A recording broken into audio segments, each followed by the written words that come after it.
Tuhan, seperti pujian yang kami naikkan, biarlah itu menjadi kerinduan hati kami, menjadi hasrat kami yang terdalam untuk kami mendekat kepadamu, untuk kami senantiasa dipuaskan dengan air segar sorgawi, untuk kami senantiasa dipuaskan dengan roti sorgawi itu sendiri.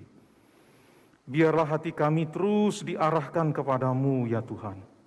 Dan pagi ini, hari ini ketika kami ada di sini bersama-sama, maka biarlah Engkau yang boleh menuntun kami untuk menangkap maksud sabdamu kepada setiap kami, untuk kami hidupi di dalam perjalanan hidup kami, mengiring putramu Tuhan kami Yesus Kristus.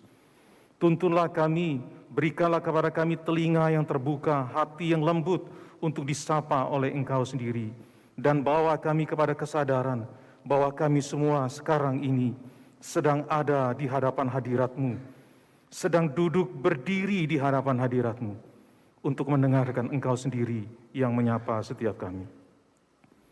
Pakailah hamba-Mu yang terbatas dan hina ini. Kiranya Engkau berkenan terhadap apa yang menjadi perenungan hatinya. Di dalam Kristus Yesus Tuhan dan Juru Selamat kami berdoa dan memohon. Amin. Shalom Bapak Ibu Saudara-saudari terkasih di dalam Tuhan. Wah, lama tidak dengar suaranya. Ya. Bapak Ibu Saudara-saudari sekasih yang di dalam Tuhan, sebelum saya membahas tema yang diberikan kepada saya hari ini, karya Kristus di salib masih relevankah? Ada dua hal yang mungkin saya ingin sampaikan. Pertama-tama, Bapak Ibu Saudara yang saya kasih di dalam Tuhan, hari ini kita memasuki Minggu Prapaskah kedua, ya. Karena itulah kita menyalakan ada 2 lilin. Tetapi Bapak Ibu tahu kenapa warnanya ungu? Tahu warna ungu? Saya pakai stola ini warnanya ungu. Ada yang tahu? Bisa angkat tangan? Kalau ada yang tahu, bisa jelaskan. Nanti saya kasih hadiah di sebelah, nanti setelah ibadah saya kasih hadiah. Bapak Ibu Saudara yang saya kasih di dalam Tuhan, setiap kali memasuki minggu-minggu Prapaskah, ya, memasuki minggu Prapaskah, maka gereja akan mendesain warna itu dengan warna ungu, maka di salib itu kita taruh warna ungu, bahkan juga kemudian sebelum masa-masa Natal, ya masa raya Natal, ada minggu Advent, minggu masa Advent, 4 minggu Advent, juga warna ungu. Kenapa kita pakai warna ungu? Warna ungu itu adalah simbol perendahan diri. Di dalam tradisi gereja panjang gereja, sejak mungkin sekitar abad ke-5, abad ke-4 gereja sudah menggunakan itu untuk merendahkan diri. Karena itu di dalam masa-masa itu, apalagi di dalam masa-masa Prapaskah ada 40 hari sebenarnya, ya. Itu dikenal dengan namanya masa-masa, ada 40 hari, ya. Itu adalah masa-masa kita merendahkan diri, menundukkan diri bagi kita di hadapan Allah dan memohon anugerah dan belas kasihan Allah.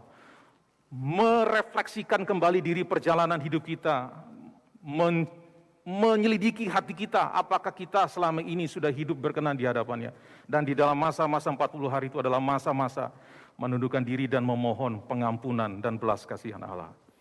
Maka kalau Bapak Ibu tahu di dalam bahasa Inggris itu dikatakan Lent. Lent itu artinya Lentium, dari bahasa Latin itu artinya 40 hari. 40 hari kita merendahkan diri. Tradisi panjang gereja menggunakan masa-masa itu untuk mengaku dosa dan melakukan namanya tindakan-tindakan kebaikan bagi orang lain. Itu yang dilakukan di dalam tradisi panjang gereja. Ya, itu yang pertama. Yang kedua, Bapak Ibu sekalian, ketika kita ada di sini, seperti tadi saya doa, mari bersama-sama mungkin mulai hari ini kita mengembangkan satu kesadaran bahwa Bapak, Ibu, dan saya sedang berdiri, sedang duduk di hadapan hadirat Tuhan. Petrus atas dorongan Roh Kudus ketika pergi mengunjungi seorang perwira, ya, kerajaan Romawi, ya, perwira tentara Romawi bernama Cornelius. Ketika Petrus sudah datang, Cornelius bilang gini kepada Petrus. Kalau di dalam bahasa Inggrisnya dia bilang, katakan, "Now we are all here in the presence of God." to listen to everything that God, that Lord has commanded you to tell us. Dia bilang apa? Sekarang kami semua ini ada di sini di hadapan hadirat Allah untuk mendengarkan, memperhatikan apa yang Tuhan perintahkan kepadamu untuk kau katakan kepada kami. Bapak Ibu, mari mulai hari ini, setiap kali kita ada di hadapan gereja ini, mari kita kembangkan kesadaran itu, bahwa saya sedang ada di hadapan hadirat Allah yang mau berbicara kepada kita semua. Dia bukan berbicara melalui saya, ya bukan saya yang berbicara, dia berbicara melalui saya, melalui hamba-hamba Tuhan. Ya, dan dia pun berbicara kepada saya dan berbicara juga kepada kita. Dengan kesadaran itu, mari kita mendengarkan firman Tuhan. Saya ajak kita membaca firman Tuhan untuk membahas dari karya Kristus di salib masih relevankah? Mari kita membuka 1 Korintus pasal yang pertama. 1 Korintus pasal yang pertama, ayat yang ke-18 sampai 31.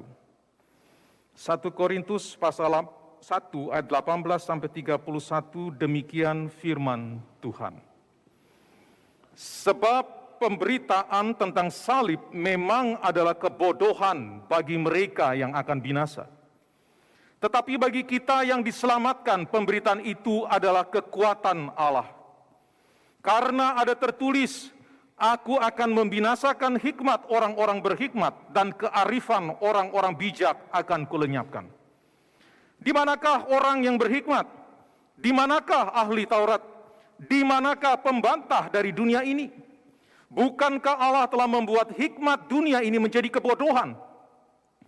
Oleh karena dunia dalam hikmat Allah tidak mengenal Allah oleh hikmatnya, maka Allah berkenan menyelamatkan mereka yang percaya oleh kebodohan pemberitaan Injil. Orang-orang Yahudi menghendaki tanda, dan orang-orang Yunani mencari hikmat. Tetapi kami memberitakan Kristus yang disalibkan. Untuk orang-orang Yahudi suatu batu sandungan, dan untuk orang-orang bukan Yahudi suatu kebodohan. Tetapi untuk mereka yang dipanggil, baik orang Yahudi maupun orang bukan Yahudi, Kristus adalah kekuatan Allah dan hikmat Allah. Sebab yang bodoh dari Allah lebih besar hikmatnya daripada manusia, dan yang lemah dari Allah lebih kuat daripada manusia. Ingat saja saudara-saudara, bagaimana keadaan kamu ketika kamu dipanggil. Menurut ukuran manusia tidak banyak orang yang bijak, tidak banyak orang yang berpengaruh, tidak banyak orang yang terpandang. Tetapi apa yang bodoh bagi dunia, dipilih Allah untuk memalukan orang-orang yang berhikmat. Dan apa yang lemah bagi dunia, dipilih Allah untuk memalukan apa yang kuat. Dan apa yang tidak terpandang dan yang hina bagi dunia, dipilih Allah. Bahkan apa yang tidak berarti, dipilih Allah untuk meniadakan apa yang berarti. Supaya jangan ada seorang manusia pun yang memegahkan diri di hadapan Allah. Tetapi oleh Dia kamu berada dalam Kristus Yesus, yang oleh Allah telah menjadi hikmat bagi kita. Ia membenarkan dan menguduskan dan menebus kita. Karena itu seperti ada tertulis, barang siapa yang bermegah, hendaklah ia bermegah di dalam Tuhan. Sedemikian jauh pembacaan firman Tuhan. Berbahagialah setiap kita yang membaca, merenungkan dan melakukan firman Tuhan. Bapak, Ibu, saudara-saudari yang terkasih di dalam Tuhan, seperti saya katakan tadi, hari ini kita bersama-sama akan merenungkan satu topik. Masih relevankah karya Kristus di salib? Karya Kristus di salib hari ini masih relevankah dengan kita? Nah, Bapak Ibu, sebelum saya lebih jauh membahas, saya ingin mengajak kita sama dulu dengan istilah relevan. Relevan di dalam Kamus Besar Bahasa Indonesia itu berarti kait mengait, ya, bersangkut paut, ya, itu arti di dalam bahasa Indonesia, dalam Kamus Besar Bahasa Indonesia. Kemudian berguna secara langsung, itu arti relevan. Nah, kita harus sama-sama dulu arti dari relevan di situ. Karena kalau kita nggak sama, wah buyar nanti ya. Ya. Oke, kembali lagi kepada tema hari ini, karya Kristus di salib masih relevankah untuk kita hari ini? Nah Bapak Ibu, kalau saya tanya pertanyaan ini kepada kita semua, yang hadir di sini maupun yang ada di rumah, pertanyaannya, masih relevankah karya Kristus di salib bagi kita hari ini? Apa jawaban Bapak Ibu sekalian? Gimana? Masih ya?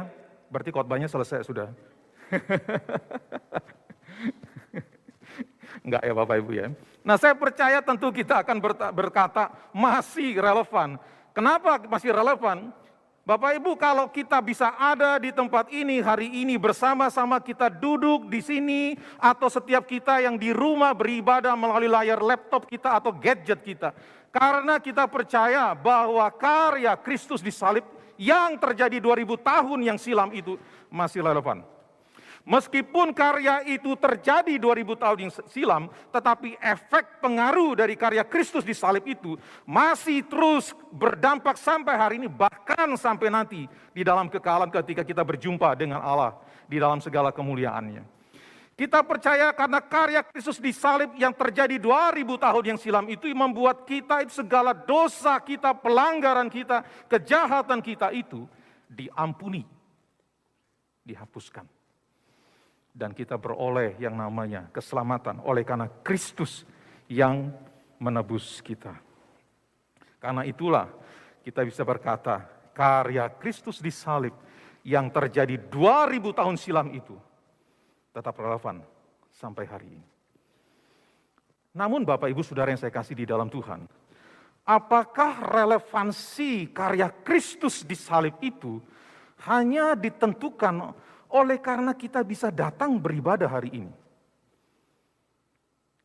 Apakah relevansi karya Kristus yang terjadi di salib 2000 tahun yang silam itu ditentukan oleh karena pengetahuan kita bahwa kita adalah orang-orang diampuni dan kemudian diselamatkan? Apakah hanya itu saja Bapak Ibu Saudara? Karena kalau kita perhatikan di luar sana Bapak Ibu Saudara yang saya kasih di dalam Tuhan, ada begitu banyak orang di luar sana itu yang memandang bahwa karya Kristus di salib itu tidak relevan bagi mereka. Kenapa demikian?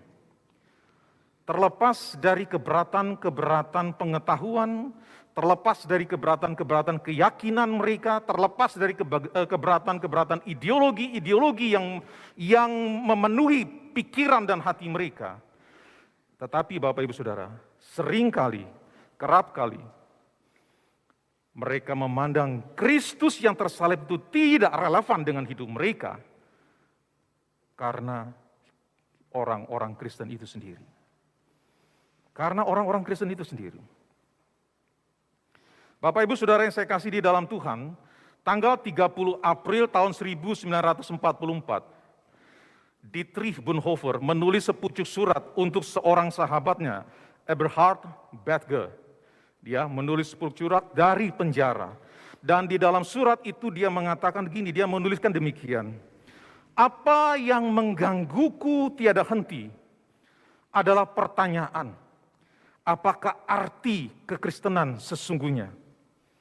Atau apakah arti Kristus sesungguhnya bagi kita hari ini? Dia kemudian melanjutkan, kita ini sedang bergerak menuju satu masa yang sama sekali tidak beragama. Orang sebagaimana adanya mereka hari ini, secara sederhana, ini menurut pemikiran si Bonhoeffer, dia bilang apa? Secara sederhana tidak lagi bisa beragama. Bahkan mereka yang secara jujur menggambarkan diri mereka beragama, katanya, dia menuliskan itu, tidak lagi menghidupinya. Dan jika karena itu secara radikal manusia itu menjadi tidak beragama, dia bilang, lalu apakah arti kekristenan itu sesungguhnya? Apakah arti Kristus sesungguhnya bagi kita hari ini? Dan itu pertanyaan yang mengganggunya. Nah Bapak Ibu Saudara yang saya kasih di dalam Tuhan, Pertanyaan yang Bonhoeffer katakan ini, apakah arti Kristus sesungguhnya bagi kita hari ini, merupakan pertanyaan yang bersangkut paut dengan relevansi Kristus bagi kita hari ini. Pertanyaan ini sebenarnya lahir dari pengamatan Bonhoeffer atas situasi yang terjadi di Jerman pada masa itu. Kenapa? Karena di masa itu ketika Hitler berkuasa, ada begitu banyak gereja Tuhan pada masa itu yang justru menjadi corong penyampaian ideologi Nazi yang lebih menekankan ras Arya itu di atas segalanya. Gereja seharusnya hadir untuk menolong mereka yang tertindas. Tapi karena situasi itu pada masa itu gereja justru menjadi corong penyampaian ideologi Nazi yang menyebabkan ada ribuan orang-orang Yahudi, bahkan mungkin jutaan, mati, terbunuh di dalam kamp-kamp konsentrasi pada masa itu. Gereja seharusnya hadir untuk menolong mereka yang tertindas. Gereja seharusnya berdiri untuk menyuarakan kebenaran, keadilan, dan kesetaraan tanpa membeda-bedakan. Tetapi yang sebaliknya terjadi, gereja justru membuka peluang bagi terjadinya penindasan, kekerasan, dan ketidakadilan.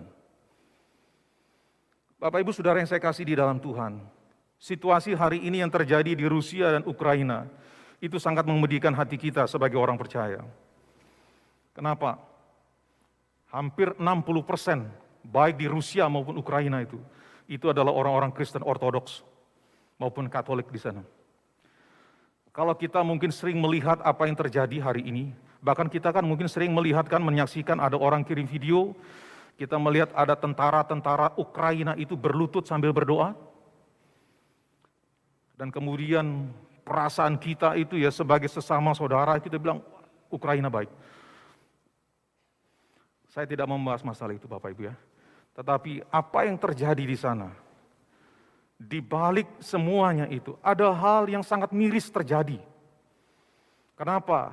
Karena di sana sekarang itu yang namanya isu ras itu sedang bergulir. Kenapa? Di tengah upaya invasi Rusia, kemudian orang-orang dari Ukraina itu kemudian pergi hijrah ke negara-negara tetangga.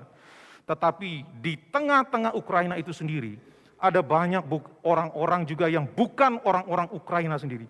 Dan mereka hidup di di nomor 2 kan. Al Jazeera News menggambarkan bagaimana orang-orang yang bukan Ukraina itu di nomor 2 kan. Mereka naik bus mau pergi ke negara tetangga untuk mengungsi. Tetapi di tengah jalan dicegat sama tentara-tentara Ukraina. Ditanya, kamu orang mana? Bukan orang Ukraina, disuruh turun semuanya. Sementara ada orang-orang Ukraina dinaikkan bus itu, suruh pergi menuju ke perbatasan. Terus mereka bertanya, loh kami terus sekarang gimana? Jalan kaki, pergi ke perbatasan. Perbatasannya bukan dekat. Dan musim dingin. Bapak Ibu bisa bayangkan? Dan itu kemudian menjadi perbincangan di dalam berita-berita di Al Jazeera News. Situasi yang miris Bapak Ibu sekalian. Nah Bapak Ibu Saudara yang saya kasih di dalam Tuhan, mengapa hal-hal itu bisa terjadi? Khususnya dalam konteks Jerman. Karena gereja sudah beralih fokus, bukan lagi kepada Kristus yang tersalib itu, tetapi berfokus kepada diri. Gereja sudah berfokus kepada diri dan kenyamanan diri. Karena itulah pertanyaan Bonhoeffer itu, apakah arti kekristenan sesungguhnya bagi kita hari ini? Apakah arti Kristus yang tersalib itu bagi kita hari ini? Itu menunjukkan pertanyaan yang sangat relevan sebenarnya dengan konteks kita, dengan kehidupan kita. Bukan hanya pada masa itu, tetapi hari ini juga. Nah Bapak Ibu Saudara yang saya kasih di dalam Tuhan, situasi yang dihadapi Bonhoeffer mungkin tidak sama dengan situasi yang terjadi di Korintus. Namun ada hal yang sama yang terjadi artinya situasi di Korintus dengan situasi di masa Bonhoeffer hidup. Apa itu? Gereja lebih fokus kepada diri, lebih berfokus kepada kenyamanan diri. Karena itulah Bapak Ibu Saudara yang saya kasih di dalam Tuhan, pemberitaan tentang salib yang disampaikan Paulus, yang dituliskan Paulus berdasarkan inspirasi Roh Kudus di dalam 1 Korintus 1 ayat 18 sampai 31 itu sebenarnya hendak memangkas, memotong jantung dari sikap hati manusia yang lebih berpusat kepada diri dan kenyamanan diri. Nah, Bapak Ibu, sikap yang berpusat pada diri dan kenyamanan diri ini ya memang tidak bisa dihindarkan. Kenapa? Karena kota Korintus adalah termasuk kota kosmopolitan. Di kota itu tempat berkumpulnya ada begitu banyak orang dari segala bangsa dan budaya. Di kota itu juga pengetahuan itu berkembang dengan pesat. Apalagi di kota Korintus juga itu banyak pemikir-pemikir atau filsuf itu yang ada di situ. Di dalam catatan sejarah, seorang filsuf sinis yang memandang segala sesuatunya dengan sinis pernah ada di situ, namanya Diogenes. Diogenes itu satu kali berjalan di tengah siang bolong ini dengan membawa lentera di tangannya. Tidak mengenakan baju, hanya mengenakan celana, tidak mengenakan sandal. Berjalan di tengah siang bolong membawa lentera. Orang-orang yang di sekitarnya menertawai dia. Dia bertanya, orang-orang itu bertanya, Diogenes, ngapain kamu bawa lentera di siang-siang bolong? Dia bilang gitu. Jawab Diogenes, saya sedang mencari manusia, katanya. Kenapa? Dia lihat pada di depan itu banyak manusia, tapi menurut dia itu bukan manusia. Kenapa? Karena manusia tidak hidup seperti manusia. Bapak Ibu Saudara yang saya kasih di dalam Tuhan, di Korintus juga itu berdiam penganut-penganut Yudaisme yang terlatih di dalam tradisi berpikir yang begitu ketat. Tradisi Taurat, bahkan mereka juga terlatih di dalam tradisi berpikir Yunani, Helenis dengan filsafat-filsafat mereka yang begitu elok sekali. Di Korintus itu ada begitu banyak pendebat-pendebat. Sederhananya Bapak Ibu Saudara yang saya kasih di dalam Tuhan, kota Korintus adalah tempat berkumpulnya orang-orang pintar. Kepintaran itu kerap kali dipakai untuk berdebat dengan metode-metode berpikir yang begitu elok dan fasih sekali. Dan di antara pokok percakapan yang mereka perdebatkan dan dipertanyakan adalah mengenai relevansi Kristus yang tersalib untuk menebus dan menyelamatkan manusia. Di dalam para pemikir-pemikir orang-orang Yunani pada waktu itu mereka menganggap Kristus yang tersalib itu sebagai sebuah kebodohan. Bagaimana mungkin seorang yang dianggap berkuasa oleh orang-orang Kristen pada masa itu dianggap setara dengan Allah pada masa itu, tetapi cara matinya itu dengan cara yang hina, dengan cara yang memalukan, mati di salib. Bagi mereka itu adalah suatu kebodohan. Bahkan karena itulah orang-orang Yunani menyebut orang-orang Kristen pada masa itu sebagai apa? Sebagai orang-orang Kristen yang gila. Karena percaya sesuatu yang bodoh, percaya sesuatu berita tahayul yang dianggap sebagai hal yang paling bodoh. Dalam bahasa Inggris itu dikatakan the madness of superstitious. Tahayul yang kegilaan dari sebuah berita tahayul gitu. Bagi orang-orang Yahudi,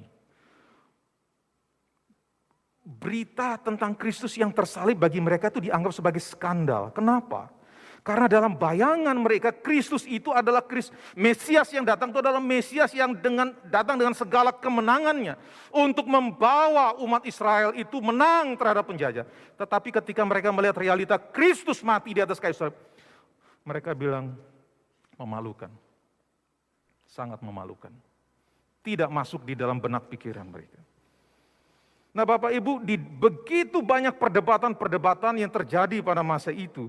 Dan tujuan perdebatan itu sebenarnya bukan mengarah kepada pengenalan akan Allah. Bukan mengarah kepada pengenalan akan Kristus yang tersalib itu. Tetapi juga pada kebanggaan diri. Memegahkan cara berpikir mereka yang begitu kritis dan tajam. Nah karena itulah di dalam ayat 18 itu Paulus menyampaikan bahwa pemberitaan tentang salib itu adalah kebodohan bagi mereka yang akan binasa. Tetapi bagi kita yang diselamatkan, pemberitaan itu adalah kekuatan Allah. Di mata dunia, berita tentang Kristusnya disalib itu dianggap sebagai suatu kebodohan. Di mata dunia, berita tentang Kristus yang tersalib itu dianggap sebagai berita yang tidak relevan. Tetapi pertanyaannya Bapak Ibu Saudara yang saya kasih di dalam Tuhan, apakah berita tentang Kristus yang tersalib itu memang suatu kebodohan? Apakah berita tentang Kristus yang tersalib itu adalah berita yang tidak relevan? Mari kita berandai-andai sejenak. Katakan berita tentang Kristus yang tersalib itu ya, atau karya Kristus yang disalib itu adalah berita yang tidak relevan dan dianggap sebagai suatu tindakan yang bodoh. Pertanyaannya Bapak Ibu, siapakah penentu bahwa berita Kristus yang tersalib itu adalah berita yang bodoh dan tidak relevan? Siapa yang menentukan? Oke, katakan manusia. Manusia adalah penentunya.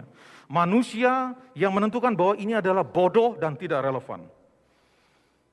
Tetapi Bapak Ibu Saudara yang saya kasih di dalam Tuhan, bukankah manusia dengan segala pikirannya yang paling cermat, paling tajam sekalipun, tidak pernah bisa memahami karya Allah, tidak pernah bisa memahami karya Kristus disalib?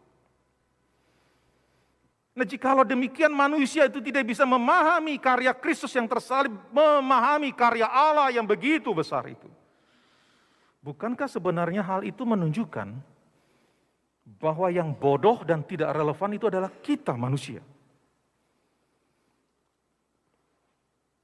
Bapak Ibu Saudara yang saya kasih di dalam Tuhan, karena itulah kalau kita perhatikan di dalam 1 Korintus pasal 1 ayat 18 ini sampai 31. Paulus oleh dorongan Roh Kudus itu menyatakan demikian, pemberitaan tentang salib itu adalah kebodohan bagi mereka yang akan binasa. Bahkan kemudian Paulus itu menggunakan pertanyaan retoris yang sebenarnya tidak perlu dijawab, tetapi dia berkata demikian karena itu di manakah orang-orang berhikmat? Di manakah ahli-ahli Taurat katanya? Di manakah para pendebat-pendebat yang senang berdebat itu?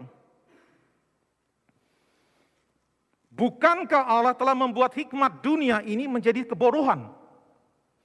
Nah, kalimat ini sebenarnya, pertanyaan retoris ini sebenarnya untuk menunjukkan, menyatakan bahwa manusia di dalam segala pikirannya, di dalam segala hikmat yang paling tajam, orang yang paling cerdas di dalam dunia ini tidak akan pernah bisa memahami karya Allah, tidak akan pernah bisa memahami karya Kristus yang tersalib itu jikalau Allah tidak menyingkapkan hal itu kepadanya secara pribadi. Nah, Bapak Ibu Saudara yang saya kasih di dalam Tuhan, apa yang disampaikan Paulus ini ditujukan sebenarnya untuk memotong, memangkas jantung keterpusatan pada diri dari begitu banyak orang di Korintus. Namun Bapak Ibu Saudara, berpusat pada diri itu bukan hanya menjadi sifat dari orang-orang Kristus, para pendebat yang hidup di Korintus pada masa itu. Kenapa? Karena sifat semacam itu juga merambah masuk di dalam jemaat Korintus. Jikalau banyak orang pandai di luar jemaat itu memandang berita tentang Kristus tersalib itu sebagai suatu kebodohan atau tidak relevan, berdasarkan hikmat pengetahuan manusia, Bapak Ibu Saudara, maka gereja Korintus pun diperhadapkan dengan ancaman yang sama, dengan menjadikan berita Kristus yang tersalib itu tidak relevan. Melalui apa? Melalui sikap hidup mereka yang tidak mencerminkan Injil. Melalui sikap hidup mereka yang hanya berpusat kepada diri dan kenyamanan diri. Di dalam ayat 26 itu menjelaskan secara implisit tentang keadaan jemaat di Korintus. Paulus mengingatkan jemaat di Korintus akan siapa mereka dahulu. Di sana dikatakan sebelum kamu percaya kepada Kristus itu ya, kepada Kristus yang dikatakan, Paulus mengatakan tidak banyak orang yang bijak, tidak banyak orang yang berpengaruh, dan tidak banyak orang yang terpandang. Artinya Bapak Ibu Saudara, mereka itu bukan siapa-siapa. Mereka itu bukan siapa-siapa.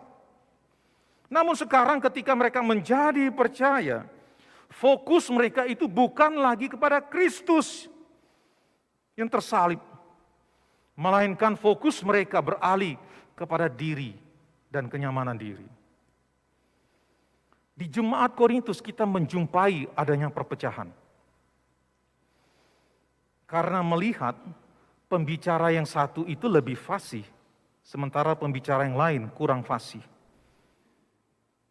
Dan berdasarkan standar kefasihan dan pengetahuan tersebut, kemudian mereka juga meragukan kerasulan seorang Paulus. Semangat memegahkan diri itu tumbuh subur di antara jemaat Korintus. Memegahkan pengetahuan diri, memegahkan kehebatan manusia, memegahkan karunia-karunia yang ada pada mereka. Di jemaat Korintus kita juga menjumpai adanya toleransi terhadap dosa. Khususnya apa? Dosa persinahan dan percabulan. Karena itulah di dalam pasal 6 kan Paulus berkata, tidak tahukah kamu bahwa tubuhmu itu adalah bait Roh Kudus?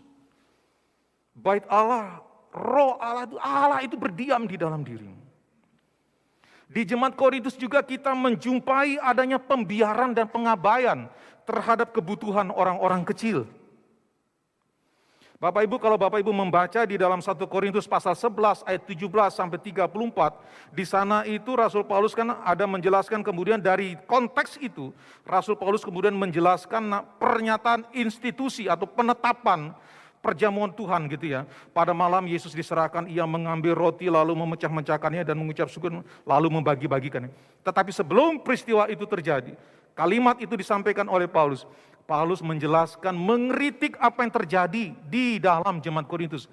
Kenapa? Karena ketika mereka berkumpul bersama di dalam perjamuan Tuhan, Paulus katakan apa? Ada orang yang makan dahulu. Ini bilangnya perjamuan Tuhan ya Bapak Ibu ya. Tapi kalau di dalam banyak sarjana-sarjana kitab suci mengatakan, itu perjamuan kasih. Di dalam gereja mula-mula Bapak Ibu, biasanya antara perjamuan kasih dengan perjamuan Tuhan itu dipisahkan. Sebelum mereka masuk ke perjamuan Tuhan, mereka ada namanya perjamuan kasih. Makan dulu bersama, baru nanti kemudian mereka masuk ke dalam perjamuan Tuhan. Nah, ini terjadi dalam konteks perjamuan kasih. Di dalam perjamuan kasih itu biasanya ada banyak orang datang makan bersama di situ. Tetapi yang terjadi di jemaat Korintus adalah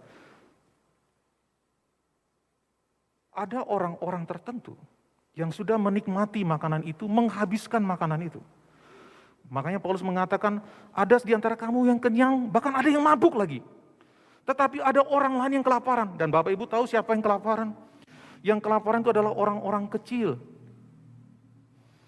Dan bisa dibayangkan, praktek pelaksanaan perjamuan Tuhan pada masa gereja mula-mula itu bisa berlangsung lama sekali.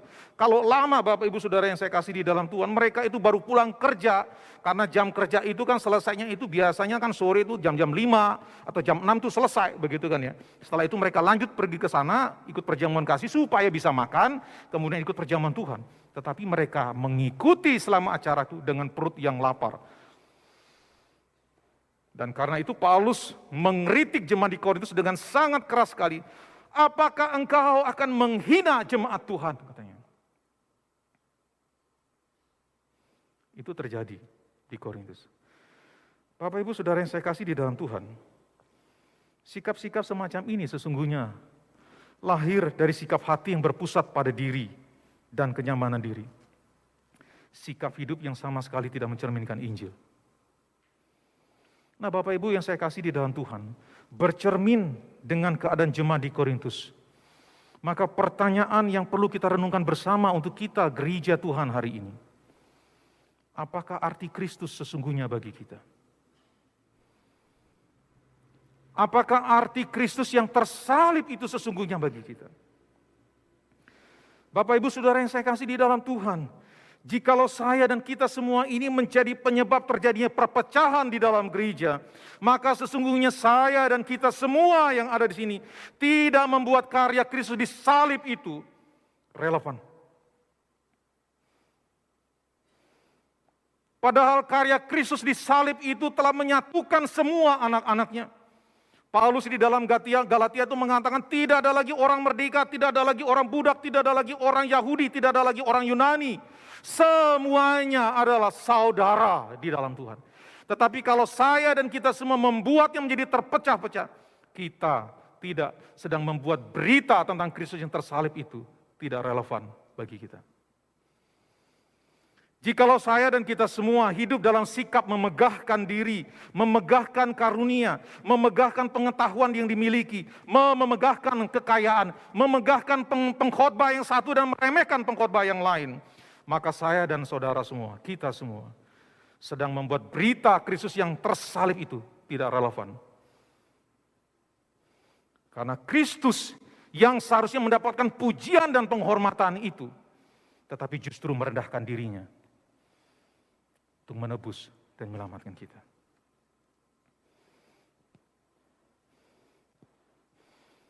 Jikalau saya dan kita semua lebih mementingkan diri dan kenyamanan diri, berpusat pada diri dan pencapaian diri, maka saya dan kita semua sedang membuat karya Kristus di salib itu tidak relevan bagi kita. Karena Kristus itu tidak pernah mementingkan dirinya. Tempat untuk meletakkan kepala saja dia tidak punya. Bahkan kuburnya pun, itu kuburnya pinjam orang lain punya. Jikalau saya dan kita semua sudah membuat karya Kristus yang tersalib itu tidak relevan melalui sikap dan tindakan kita, maka jangan harapkan orang-orang di luar sana melihat karya Kristus di salib itu relevan bagi mereka. Karena melalui sikap hidup kita, kita sedang membuat berita karya Kristus tersalib itu tidak relevan. Tidak heran orang-orang di sana bisa mengatakan karya Kristus di salib itu adalah suatu kebodohan, skandal. Skandal kita percaya kepada Yesus. Kenapa? Orang-orang Kristen yang mengaku Kristen, pengikut Kristus, tidak menghidupinya. Bapak Ibu Saudara yang saya kasih di dalam Tuhan, entah berapa kali kita sudah mendengarkan kisah ini, tetapi izinkan saya mengulang kembali kisah ini. Kita mungkin pernah mengetahui tokoh pergerakan dari India, namanya Mahatma Gandhi, yang terkenal sekali dengan gaya hidupnya yang begitu sederhana, bahkan ketika melawan penjajah pada masa itu di India, dia menempuhnya itu dengan cara apa? Anti kekerasan. Bapak Ibu Saudara yang saya kasih di dalam Tuhan, dari mana dia pelajari semua prinsip-prinsip itu? Dia pelajari prinsip itu dari Yesus. Dia membaca dan mempelajari Injil. Dia begitu mengagumi Yesus. Sampai satu kali mendorong dia untuk masuk ke gereja. Untuk pergi ke dalam gereja. Tetapi apa yang terjadi? Baru dia mau sampai ke pintu gereja. Orang-orang di gereja yang pada waktu itu sebagian besar, bukan sebagian besar, semuanya adalah orang-orang berkulit putih itu. Bilang apa? Kamu bukan bagian kami, bukan tempatmu di sini. Disuruh keluar, pergi dia. Si Mahatma Gandhi berkata demikian. Ajaran Kristus itu baik. Kristus sangat menekankan kasih. Ajarannya begitu dalam dan itu mempengaruhi hidup saya. Tetapi sangat disayangkan, orang-orang Kristen tidak menghidupinya. Bapak Ibu Saudara yang saya kasih di dalam Tuhan, jangan pernah mengharapkan orang di luar sana untuk bisa berkata karya Kristus di salib itu relevan bagi mereka. Kalau kita, saya dan kita semua, hidup kita tidak mencerminkan Injil itu dalam hidup kita setiap hari. Tetapi Bapak Ibu Saudara, jikalau saya dan kita semua berupaya untuk menjaga persaudaraan kita di dalam Kristus, tidak membeda-bedakan, merangkul semua orang, maka karya Kristus di salib sudah menjadi berita yang relevan bagi kita. Jikalau saya dan kita semua hidup di dalam kerendahan hati dan menggunakan setiap karunia dan pengetahuan dikaruniakan Tuhan untuk saling membangun, bertumbuh di dalam iman kepada Yesus, maka berita karya Kristus di salib itu relevan bagi kita. Artinya bersangkut paut dengan kita, terkait dengan hidup kita.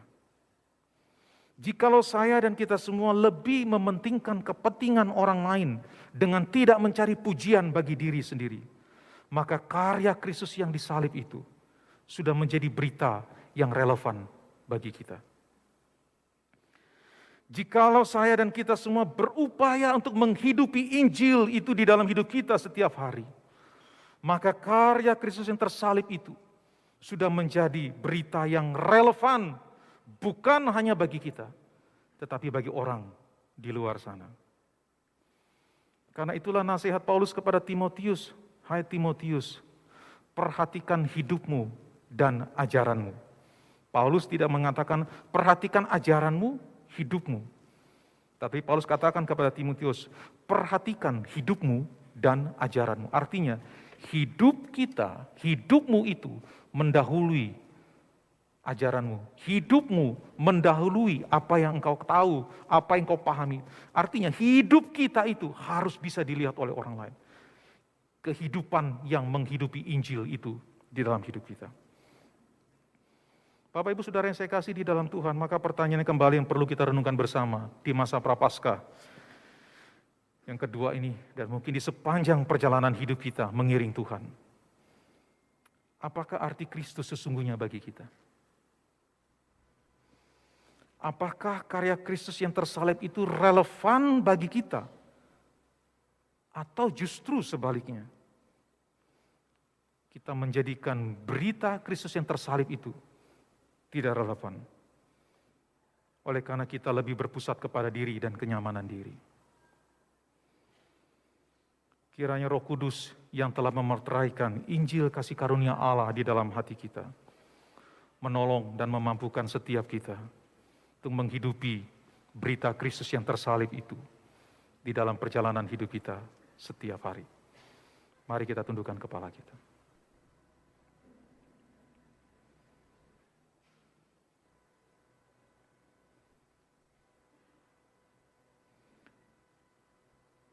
Berita firman-Mu telah berhenti ya Tuhan, disampaikan dari mimbar ini. Biarlah Engkau oleh kuasa Roh Kudus yang bekerja di dalam hati kami,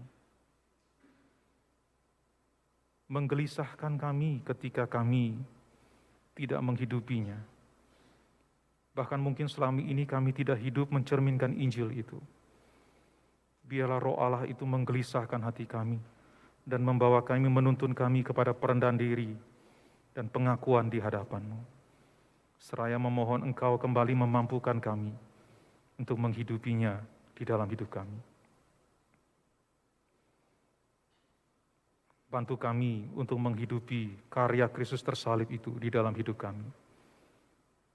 Karena karya itu begitu relevan bagi kami, bersangkut paut dengan kehidupan kami.